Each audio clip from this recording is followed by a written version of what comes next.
તો મિત્રો વાલવડ ગામમાં જે મેલડી માતાનું મંદિર આવેલું છે ત્યાં આપણે અંદર આવી ગયા છે અને આ છે એન્ટ્રન્સ ગેટ. આ તમને મંદિરનું કેમ્પસ છે. તો કેમ્પસની વાત કરીએ તો કેમ્પસ ખૂબ જ સરસ છે. આજુબાજુ સિટિંગ અરેન્જમેન્ટ પણ સારું છે અને બોકડા પણ મૂકેલા છે.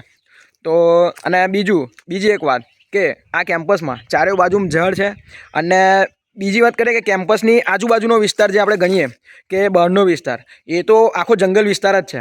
કારણ કે ચારે બાજુ કોતરો આવેલી છે અને અહીં આગળ દર રવિવાર હરિભક્તો જોવા મળશે, પરંતુ સોમવારથી શનિવારમાં તમે આવશો તો આ જગ્યાએ તમને કોઈ જોવા નહીં મળે અને એકદમ એકાંત પ્લેસ ઉપર આવેલું છે. તો જો મિત્રો તમે કોઈ 1-2 જણ આવતા હોય તો ના આવું, 3 થી 4 જણ, એટલે કે તમારું જે ટોરું હોય એની અંદર આવવું. હવે બીજી એક વાત કે મંદિરની અંદરની આપણે વાત કરીએ તો જે મેલડી માતાનું આપણે વાહન કહેવાય એટલે કે બકરો, તો એનું અહીં આગળ એક સ્ટેચ્યુ આવેલું છે. પછી ત્યારબાદ આ મંદિરનું એન્ટ્રન્સ છે. હવે આપણે મંદિરની અંદર જઈએ અને માતાજીના હું તમને દર્શન કરાવું. તો અંદરથી પણ મંદિર મોટું એવું છે. હવે મંદિર તો અત્યારે બંધ છે, પણ બહારથી હું તમને માતાજીના દર્શન કરાવી દઉં. તો એક માતાજીનો દીવો ચાલુ છે અને અંદર મેલડી માતાની મૂર્તિ આવેલી છે.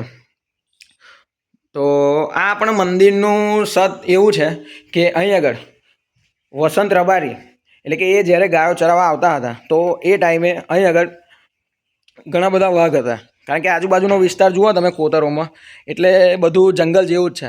તો એની અંદર માતાજી એની અને એની ગાયોની વાઘથી રક્ષા કરતા હતા અને માતાજીની સ્થાપના પણ વસંત રબારીએ કરેલી હતી.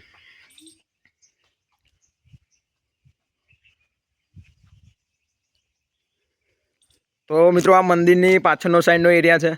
તો મારે કહેવાનું એટલું જ છે કે અહીં આગળ આવો તમે તો એક તો તમને બહુ જ મજા આવશે. નેચરની અંદર તમને ટાઈમ સ્પેન્ડ કરવાનું મળી જશે.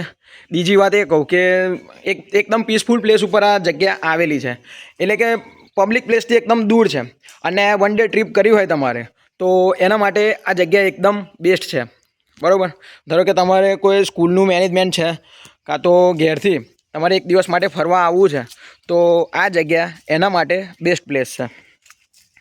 અને જે લોકો નેચર લવર હોય એમના માટે પણ સારું છે. અને જેને એડવેન્ચર કરવું હોય કે ભાઈ આપણે ચાલીને આમ એવી જગ્યાએ જંગલ જેવા વિસ્તારમાં જવું છે તો એના માટે પણ આ સારી જગ્યા છે. કારણ કે મંદિરની પાછળની સાઈડનો વિસ્તાર બતાવું તમને. તો પાછળની સાઈડમાં તમે જોઈ શકો છો કે જુઓ આ પેલો જે રસ્તો સામે દેખાય એ રસ્તેથી અમે આવ્યા છે.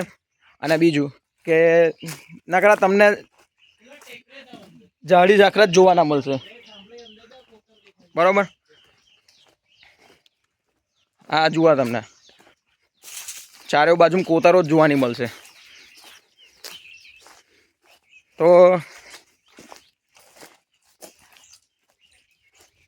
જુઓ મિત્રો, જંગલ વિસ્તાર તમે જોઈ રહ્યા છો અત્યારે. તો આ બધા 1-2 વ્યક્તિ અહીં આગળ હતા, હું મંદિરે આવ્યો ત્યારે એમનું કહેવું એવું છે કે આ જે જંગલ વિસ્તાર દેખાય છે એમાં પહેલાં ઘણા બધા વાઘ રહેતા હતા.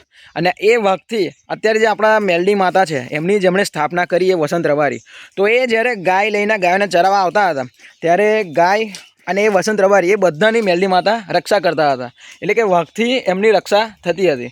અને મિત્રો જુઓ, એ વાત તો સાચી જ હશે કે વાઘ હશે, કારણ કે અત્યારે પણ તમે જોઈ શકો છો કે કેવો જંગલ વિસ્તાર છે. એકદમ ગાઢ જંગલ વિસ્તાર છે. હવે થોડુંક આગળ જઈને હું તમને બતાવવાનો ટ્રાય કરું. રસ્તો તો થોડોક અઘરો છે, જો પડીએ તો સીધું નીચે જતું રહે એવો રસ્તો છે.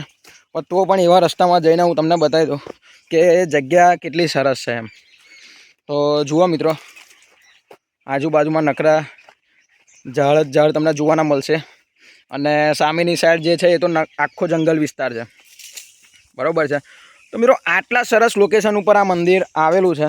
તો તમે પણ બધા મિત્રો સાથે આવો અને આ મંદિરની વિઝિટ કરો. બરાબર છે. તમને પણ મજા આવશે. અને જો તમે આ મંદિર આવવાના હોય તો કોમેન્ટ સેક્શનમાં જણાવજો અને કહેજો. અને આ જે વિડીયો છે એને લાઇક કરો, શેર કરો, સબસ્ક્રાઈબ કરો. અને ચલો મિત્રો, આપણે મળીએ હવે બીજા કોઈ મંદિરમાં. ત્યાં સુધી બધાને જય હિન્દ, જય ભારત.